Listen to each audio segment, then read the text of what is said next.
अस्सलाम वालेकुम everyone, welcome to my channel. आज हम जो है ना रोमियो एंड जूलियट की समरी को देखने जा रहे हैं। तो चलिए शुरू करते हैं।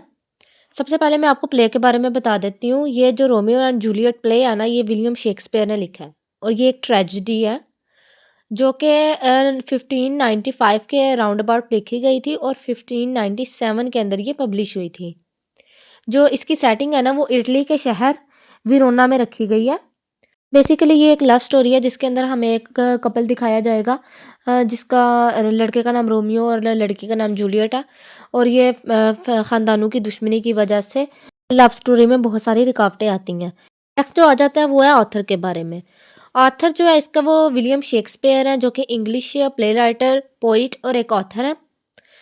उनकी पैदाइश हुई थी 1564 के अंदर इंग्लैंड में और उनको फादर ऑफ इंग्लिश ड्रामा कहते हैं। इंग्लिश लिटरेचर के अंदर ना जो सबसे ज़बरदस्त काम जो जिनके देखे जा सकते हैं ना, वो शेक्सपियर हैं। ये ज़्यादातर ट्रेजेडी के ऊपर ही लिखते थे और इनके जो ऐसे-ऐसे काम इन्होंने लिखे हैं ना, ऐसे-ऐसे वर्क हैं इनके, जो कि आज तक पढ़े जा रहे हैं और आगे भी पढ़े जाएँगे और बहुत ज़्यादा ना भूले जाने वाले जो काम होते हैं ना, वो इन्होंने लिखे हैं।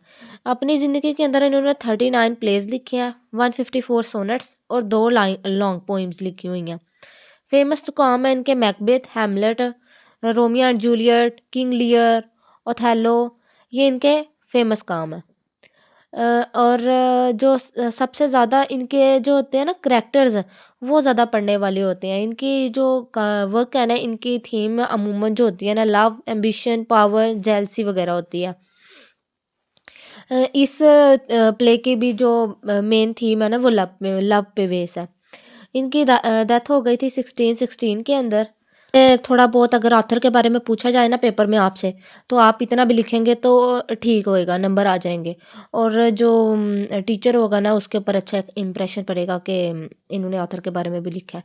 अगर ना भी पूछा जाए तो आप 2-3 लाइनों में आप ऑथर के बारे में लिख सकते हैं। चीज़ आ जाती है ना, वो है करैक्टर्स। इसके करैक्टर्स को अच्छे से समझेंगे ना आप, तो आपको स्टोरी की समझ आ जाएगी। 2 ख़ानदान हैं, जो है ना, मोंटेग्यू एंड कैपुलेट। मोंटेग्यू के जो है ना, उनका बेटा है रोमियो। रोमियो जो है ना, मोंटेगू ख़ानदान से ताल्लुक़ रखता है और जूलियट जो है कैपुलेट से।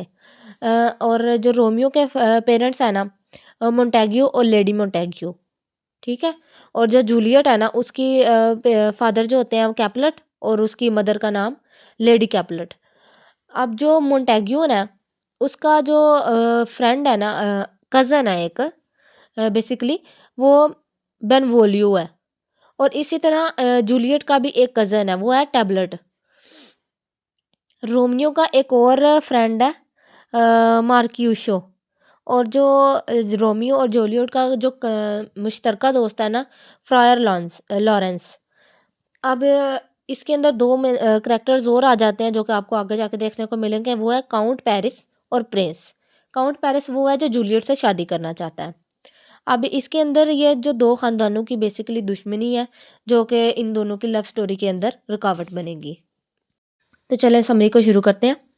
सबसे पहले ये है कि जो है ना, इन दोनों की आपस की जो मोंटेग्यू फैमिली की और कैपुलेट फैमिली की जो दुश्मनी है ना, ये बहुत पुरानी है, जिसकी वजह से ये आपस में एक दूसरे को देखना भी पसंद नहीं करते।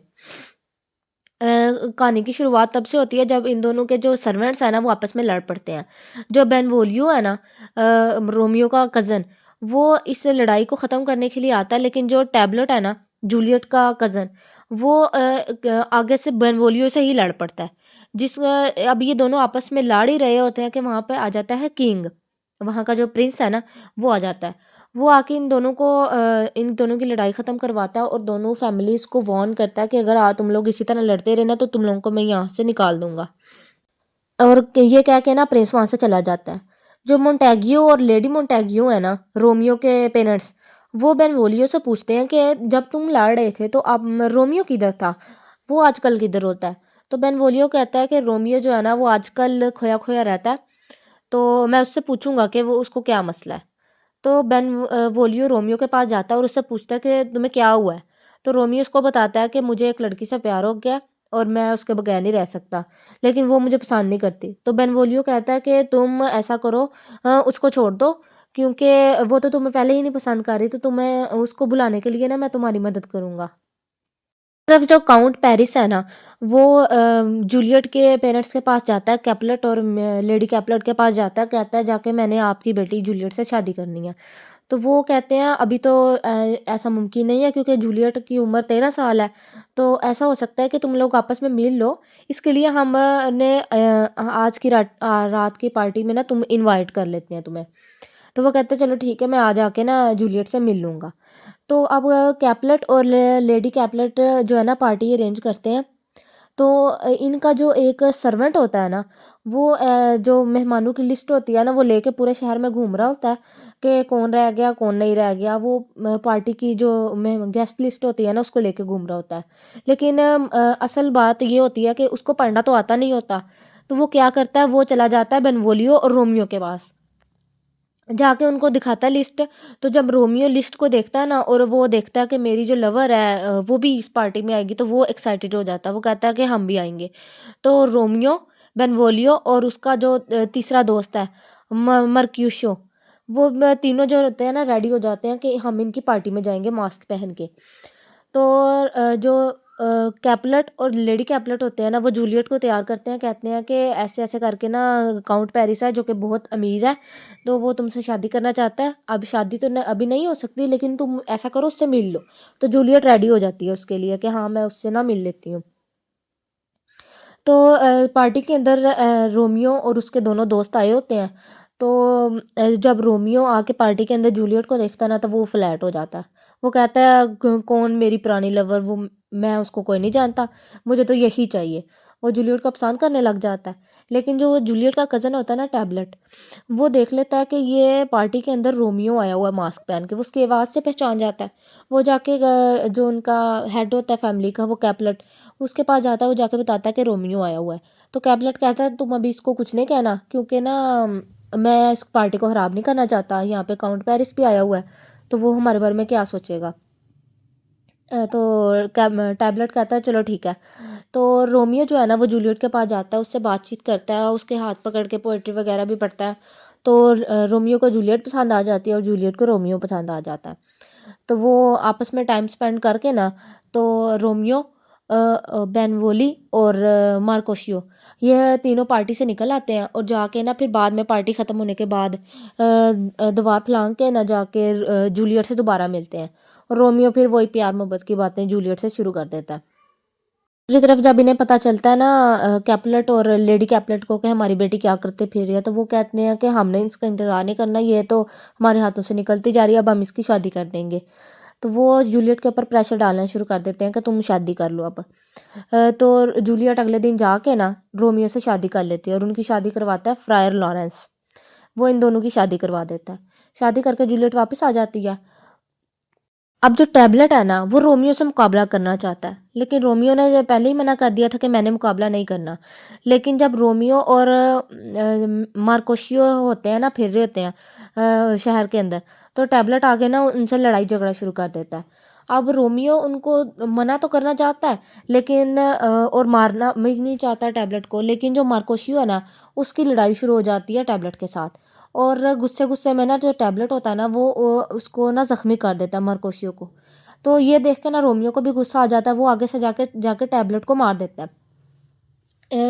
ये सारी बात जो होती है ना, वहाँ के प्रिंस को जाके पता चल जाती है। वो प्रिंस जो होता है ना, वो कहता है कि तुमने कत्ल किया, अब तुम इस शहर में नहीं रह सकते। वो रोमियो को निकाल देता है, और फ्रायर लॉरेंस को बताता है कि ये अब इस शहर में मुझे नज़र ना आए।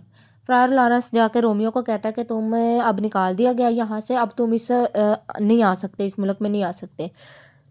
तो जो नैनी होती है ना, वो जाके दूसरी तरफ जाके जूलियट को बताती है कि जो तुम्हारा कज़न है ना टैबलेट, उसको रोमियो ने मार दिया।